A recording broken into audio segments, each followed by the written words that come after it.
Bom, então a análise que eu tinha escutado sobre o grande problema ser a nossa ligação, seu BRICS, seus BRICS no final, que tem que mudar esse nome, né? Porque agora tem BRICS mais. BRICS mais agora que a gente chama.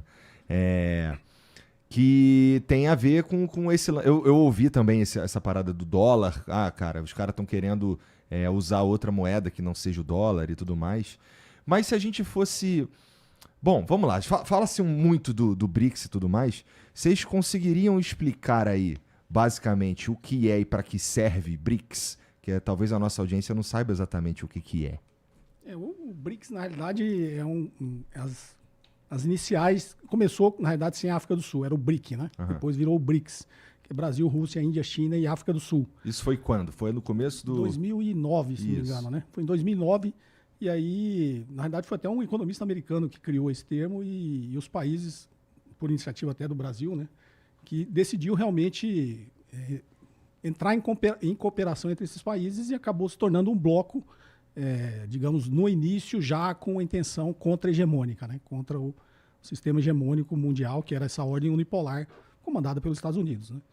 Desde o princípio, primeiro os americanos não levaram muito a sério. Até a posse do Trump, você via que ele não sabia, não entendia direito ainda o que era o BRICS. Mas na posse do Trump, na cabeça dele, e ele falou pela primeira vez sobre o BRICS, já ameaçando o BRICS por ele já ter uma intenção, ter o novo Banco de Desenvolvimento, que é conhecido como Banco do BRICS, a intenção de não utilizar o dólar nas suas transações internacionais. Isso para os Estados Unidos vai ser fatal. Porque o que mantém a hegemonia americana ainda é a hegemonia do dólar, que lhe confere um poder que foi chamado como um privilégio exorbitante, né? Você ter a impressora do dinheiro que o resto do mundo utiliza. Só que, desde o início eu digo, né? Isso aí eu acho assim, quando você tenta demonstrar muita força é porque você é fraco, né? Então a posição dos Estados Unidos, com a ascensão da economia chinesa liderando esse bloco, que é o BRICS, que hoje já não são só os 5 países originais, né? Já tem o próprio Irã, né?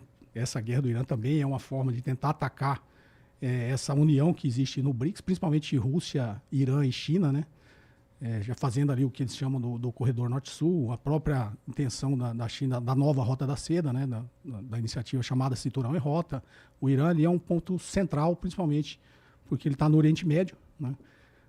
Que muitas vezes, por muitos especialistas americanos, é chamado de Ásia Ocidental, né? Não é nem Oriente Médio, porque quando se pega todo o continente asiático, é como se fosse realmente o Oriente Médio ali, a Ásia Ocidental, né? Porque ali é a transição do Oriente para o Ocidente, né? Então, a parte terrestre passa ali pelo norte do Irã e vai até a Turquia e chega na Europa, né? A parte marítima que eles estavam tentando, e depois o Ricardo tem muito mais conhecimento dessa geografia do que eu, mas assim, os movimentos geopolíticos que você vê tentando realmente afetar o BRICS. E o BRICS ele tem evoluído, inserindo outras nações, já representam mais de 50% da população mundial, praticamente mais de 40% do PIB. A China sozinha, já a produção industrial dela é maior do que os Estados Unidos e a Europa juntas. Então, assim, passou a ser um bloco que realmente ameaça a hegemonia americana. E quando esse bloco começa a fazer suas transações, pelo menos por enquanto bilaterais, sem passar pelo dólar, como o Ricardo falou, não faz muito sentido, né? Eu troco pela sua moeda, eu troco pelo dólar e pago você, aí você pega e troca pelo dólar. Faz sentido passar, faz nas duas moedas, né? Então essa última viagem do Lula para a China foi também reforçando, né? Indo além até isso. Depois a gente pode falar um pouquinho mais sobre essas estratégias do mercado financeiro, que é fazer swap cambial sem utilizar o dólar também, porque hoje todas as ferramentas que o Brasil e os outros países utilizam de swap cambial em dólar, né? Não faz muito sentido também. Se você quer proteger o seu empresário, eu quero proteger o meu e fazer swap cambial, por que não fazer nas nossas moedas, sem utilizar o dólar? Então, todos esses sinais, por isso o Trump, desde dias da posse, ele fala, perder a hegemonia do dólar é como se perder uma guerra mundial. E é verdade, porque o que mantém todo o poderio americano, inclusive a capacidade dele financiar o seu poderio militar, é a hegemonia do dólar, né? Os Estados Unidos agora aprovou estourar lá a dívida americana em mais 5 trilhões de dólares. Só que o que é você poder emitir mais 5 trilhões de dólares? Você não pode emitir 5 trilhões de dólares de dívida se você não tiver mercado para vender essa dívida. E o mercado que os Estados Unidos utilizam para vender essa dívida é o mercado global. Se o mercado global parar de comprar essa dívida, ele teria que se financiar internamente. E ele não tem como fazer isso. Então, ele perder realmente a hegemonia do dólar é perder esse poder que ele tem, né? um poder econômico incomensurável que financiou ele ter aí quase 800 bases militares espalhadas pelo mundo. Ainda mais agora ele incentivando guerras. Isso é dinheiro, né? Ele precisa estar ajudando Israel, é dinheiro que ele tem que mandar. Abandonou a Europa lá e a OTAN porque ele não tem como várias frentes de batalha ficar mandando armamento e financiando todos os países. Então, a grande preocupação dos Estados Unidos é econômica. E atacar o BRICS faz parte da estratégia dele. Então, como o professor Ricardo falou, atacar o Brasil é atacar o BRICS. Atacar o Irã é atacar o BRICS. Né? E no final do dia, o objetivo final é tentar minar esse poder econômico que a China, que é irreversível, né? Essa ascensão econômica chinesa. Então, o BRICS é um bloco contra-hegemônico. E é um bloco diversificado, né? Além de ter o BRICS, a China também tem feito vários acordos com o continente africano, na Ásia Central, então com a própria Rússia, a parceria que tem com a Rússia, com o Irã. A China tem atuado em várias frentes, mas um bloco que reproduz o que seria um bloco contra-hegemônico é o BRICS. Entendi. E eu achei que na última cúpula dos BRICS, pelo menos é o que os diplomatas brasileiros estavam falando, né? Porque quando você pega os 4 fundadores, ou até a África do Sul, vamos colocar, vai. África do Sul, China e Rússia tem uma postura bastante contra Estados Unidos, bastante anti-Ocidente.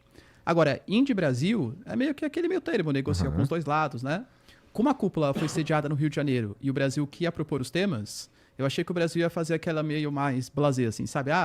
Vamos colocar, por exemplo, a questão da saúde. E realmente formou uma comitiva na última cúpula para as doenças dos países subdesenvolvidos. Muito por culpa também dos Estados Unidos, porque os americanos eles saíram da OMS, isso já comprometeu bastante a ajuda que eles davam para os países pobres, e acabou também o USAID, que também, querendo ou não, financiava ajuda sanitária para os países pobres. Então achei que o Brasil ia focar na questão da saúde, na questão da governança da inteligência artificial, falar sobre uma pré-COP30, porque também a gente vai sediar a COP30 esse ano. Só que a resolução final, ela pegou em alguns pontos que desagradaram bastante os Estados Unidos. Por exemplo, a gente condenou as ações que Israel e Estados Unidos fizeram atacando o Irã. A gente fez críticas também às tarifas que foram aplicadas pelo Trump. Então, a gente adotou uma postura bastante política. Até a Índia também, né? Que também tenta ser mais neutra na situação. Tanto que hoje, né, quando a gente pega o Senado americano ou o Lindsey Graham falando da possibilidade de taxar a Índia e taxar Brasil e China... Mais uma vez, acho que é impensável fazer isso até pela própria economia americana.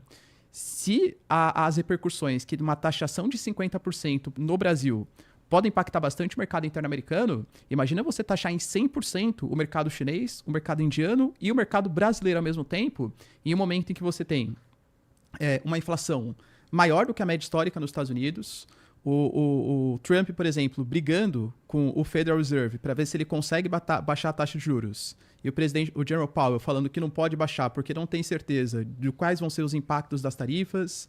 Por isso que eu acho que nem vai para frente, não vão para frente essas tarifas, porque muito possivelmente os impactos econômicos para a sociedade americana vão ser muito altos. E o Trump sabe que ano que vem tem uma eleição importante que é os midterm elections. Se ele não conseguir dar conta de controlar a inflação, de reduzir essa taxa de juros, muito possivelmente ele vai perder o controle da Câmara e aí vai dificultar o restante do seu governo.